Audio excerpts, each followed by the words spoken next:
welcome to another AB Talks. I'm delighted to be joined by Greg from ESE Capital. Greg, thank you for joining me here at Unite Dubai. Thanks for having me. So, Greg, easy question, I think, to start with.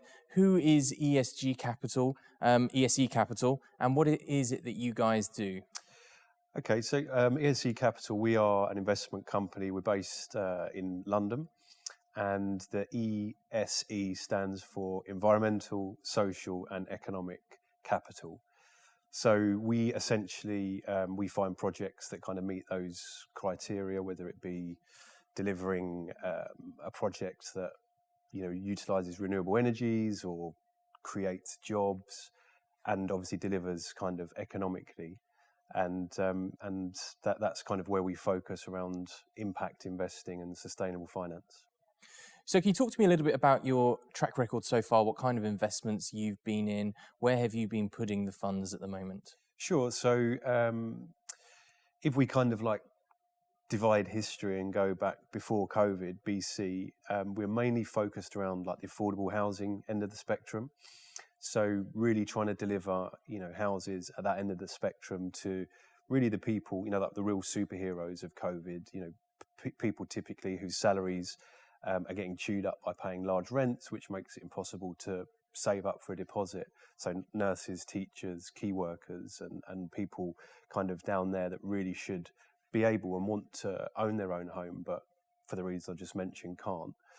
And so we've kind of been looking in areas, mainly in the southeast of England, and we've got 7 projects that we've worked on over the last 5 or 6 years, up until a couple of years ago when the pandemic started.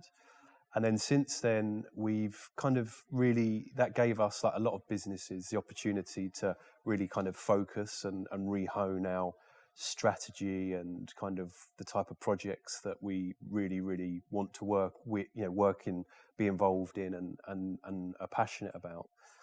So we're currently working on a quite a large project in Scotland, which will deliver the first true wellness ecotherapy resort in the UK and Europe. And what I mean by that is a lot of people at the moment talk about wellness, and a lot of hotels will say, we specialize in wellness, but they'll just have like, spas and a gym. Whereas what we're creating is a destination that essentially is a fractured hotel across a beautiful piece of the Scottish landscape, that people can go and really disconnect and focus on like spiritual, mental and physical well-being. I'm delighted that you bring up health and well-being there, especially mental well-being. I think that's a topic that's really been in the spotlight since the pandemic started. What kind of appetite have you seen for projects like that? I think it's increasing. The appetite is definitely increasing. I think the challenge with any kind of sustainable finance project from an investment side of things is that investors typically look for ROI first, and that tends to focus people quite short term, whereas that is shifting now, and I think people are recognizing, that we don't really know the consequences from a mental health perspective of COVID, of kids working, from behind laptops and not being social as adults, working from home, etc. So the analysts and the experts are probably saying that there will be some fallout in the years to come. So I think we all have to kind of be aware of that and kind of take some responsibility for that. And wellness as an industry now, again, the analysts and have their predictions, but it is predicted that it's on this exponential growth curve and will be a $6 trillion industry in the next few years. So I think socially, it's becoming much more kind of higher up on the radar. So let's talk a little bit about investors here for a second. What kind of hold periods are you looking at? What's typically is the length of time for a company in your portfolio? Typically, it's the 3 to 5 year time horizon. So we would be classed as a mid-term investment, and where the type of as a business, we invest in our projects ourselves, which the investors we work with tend to like that. So, we've got skin in the game.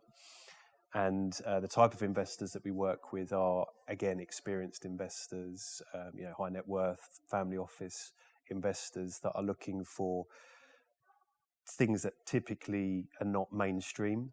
They're looking for projects that typically generate long-term returns or cash flows or income. So let's focus on the company's name for a second here. In your name, you have one word in particular that I want to highlight: sustainability, which I think has increasingly become an important topic for investors putting sustainability at the heart of their projects. When was the company launched? Because you were talking pre-COVID, right? Were you ahead of the curve when it comes to sustainability?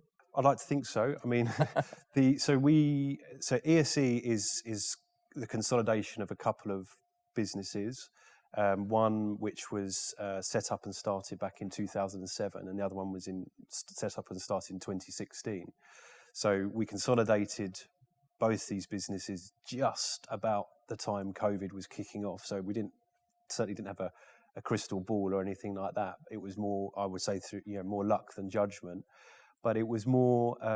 It came from a kind of realization that we wanted to work on projects that we're passionate about and that we believe in, and we want to invest in ourselves. And those projects are about projects that build in the kind of the three words of the ESE, which are hugely important. And I think that if we can deliver projects that create a big social impact, for example, the project in Scotland, when it will be a 3.5 year build over 3 phases, but ultimately that will create 350 jobs, which creates these mini circular economies, because we will commit to employing people from the local area where there's no big employer. It was a coal mining community that stopped in the 1980s. So these young people who are going through college don't really have any prospects to work locally, so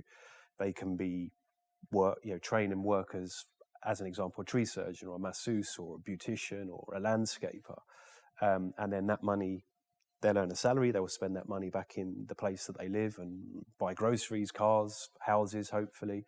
So it benefits not only from a social aspect, i.e. unemployed young people, even vulnerable adults recovering from addictions or less abled who can work. These people, absolutely can work, and they desire to work. So it has a big social impact because we're retraining and giving people the ability to put food on their table, and that decreases the reliance on the local government from a unemployment perspective. So it really does create this long-term sustainable economic cycle. So, final question, all about Unite Dubai. Talk to me about the conference itself. Why are you here? The conference is all around building themes on sustainability, collaboration, and helping engage in new forms of investment and trade. What are your objectives whilst you're here? Thoughts on it so far is, it's, in terms of the team and everybody that I've met so far, it's really, super professional team with a great network and a great, core ethics, ethos and values seem to be very aligned with mine and the business, which I think is super important for me. And so that's a good start. And then I think the people that are coming, it's going to be fascinating to meet them and to see what appetite they might have for looking at projects which maybe they haven't typically looked at before. And so that's going to be really interesting to explore that. And and just I think it's always good to try new things, to explore new ways of building the network for the business and personally. So I'm really excited to see how it goes. Well, with that, Gregor, thank you very much for your time. I hope you enjoy the Unite event later this evening, and thank you very much for joining me. Thank you very much.